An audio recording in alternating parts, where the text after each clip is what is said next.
Thank you, Mr. Chairman. Ms. Clark, are you sure that you don't know anything about Missouri v. Biden? You don't know anything about that case?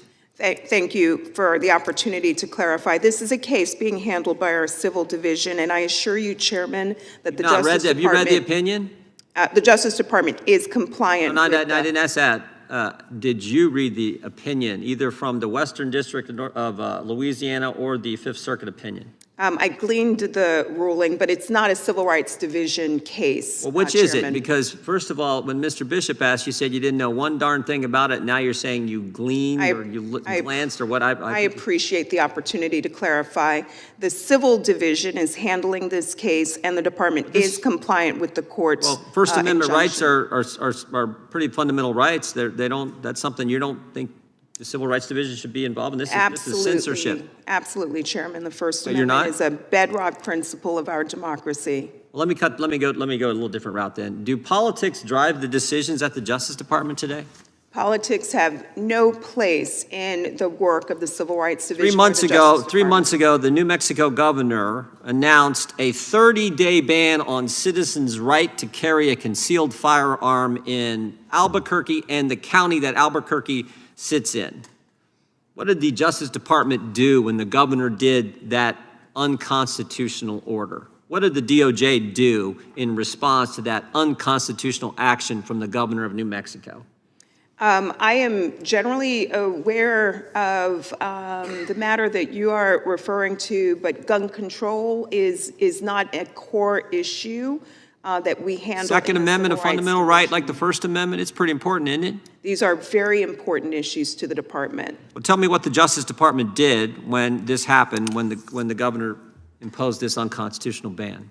I'm happy to bring your question back to my colleagues. So you don't know that one either. The criminal division and the civil division. You don't know about Missouri v. Biden. You don't know what the DOJ did in response to the governor of New Mexico's action. Well, here's what the county sheriff said. He held a press conference saying that this thing was unconstitutional, unenforceable, and incapable of stopping and curbing gun violence. The New Mexico Attorney General, who's a Democrat, said this thing will not have any impact on public safety and does not pass constitutional muster. So when the Democrat Attorney General of New Mexico said it doesn't fit the Constitution, but you guys at DOJ don't do a darn thing? Is that what you're telling me?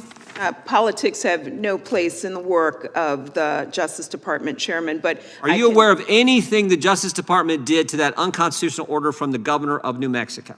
Not in the Civil Rights Division, Chairman, but I can certainly bring your question. You're an important person in the Justice Department. Did the Justice Department do anything? Yes, we enforce the laws that Congress gave us, Chairman. No, in this case, did the Justice Department do anything? I will bring that question back to my colleagues. I'll give you the answer. They didn't. They didn't file an amicus.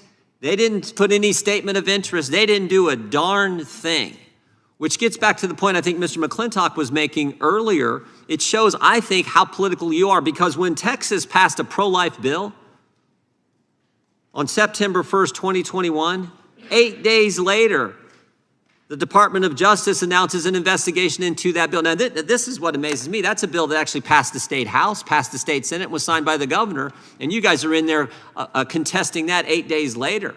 But you have something in New Mexico, which is an obvious direct assault on the Second Amendment, and it's an order from the governor. It didn't go through the legislature. The governor does it, and the Department of Justice does nothing. The Civil Rights Division is deeply committed to enforcing the laws that this body gave us and committed to standing up for the rights, the civil rights of all Americans, Chairman. Well, you can say it, but based on some of your other answers, not knowing the first thing about Missouri v. Biden, not knowing what, if anything, was done, because nothing was actually done, relative to the governor's unconstitutional order regarding New Mexico citizens and residents and Americans' right, Second Amendment rights.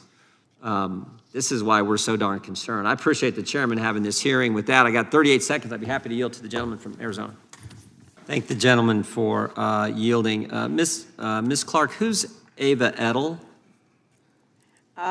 Chairman, that is not a name that I'm familiar with. Well, I'll try to familiarize you with her. She's an 87-year-old pro-life advocate who survived a communist concentration camp in Yugoslavia after World War II that you guys have charged under the FACE Act for praying and singing in front of an abortion clinic. Is that the best use of the Justice Department's time and energy? As noted, the FACE Act is a law that this body passed in response to efforts to obstruct access to reproductive health clinics, threats of violence, acts of violence. We follow the facts and apply the law without fear or favor, Chairman. Really? I think we've heard a lot of that today about how if you're pro-life, you get the full treatment. Just ask Ava Edel, 87-year-old concentration camp survivor. But if you're on the other side after the Dobbs decision, it's a different issue. In spite of what you've said, that you apply it equally across the board. How about your decision to file a lawsuit against SpaceX? Can you talk to me about that? Yes, Chairman. Let me ask it this way first. Did Elon Musk's purchase of Twitter have anything to do with the Justice Department's decision to file that lawsuit against SpaceX? The investigation into SpaceX was open during the last administration, and we filed an administrative action under the Immigration and Nationality Act, an important law passed by this body with bipartisan support and signed into law by President Reagan. So what are you alleging that SpaceX did wrong?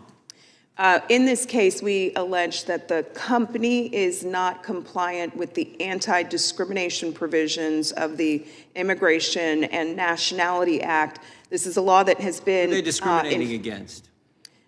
Here they are discriminating against people who have received refugee and asylum status by our federal courts under the INA. They're discriminating against refugees and asylum seekers, is that right? No, Chairman, against people who have received refugee status and asylum status by our federal courts and who enjoy equal standing under federal law to U.S. citizens and naturalized citizens. The law requires equal treatment of these individuals. And you're saying that SpaceX did not hire, is that appropriate, did not hire enough refugees or people who've been granted asylum? Is that what you're asserting in the lawsuit? And that they discourage those people from applying for any job, whether it's for a custodial position, office clerk, someone who works in a kitchen facility, all the way up through engineering. So you're suing, I just want to cut to the chase. You're suing SpaceX because they hired too many Americans, too many citizens, not enough people who are refugees or people who've been granted asylum. This investigation— And you waited to sue. This investigation started 3 years ago. I know the facts. It started 3 years ago.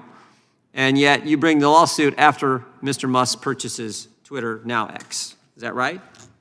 We apply the laws that this body gave us without fear or favor. And Mr. Musk, his assertion is that they're dealing with national security type information at SpaceX, and that's why he's even posted this before you brought the lawsuit. He said this. That's why they focus on hiring people who have a green card or are American citizens. And you guys say this is something we need to go after SpaceX because they're not hiring enough Americans, and we need to charge Ava Edel, 87-year-old concentration camp survivor.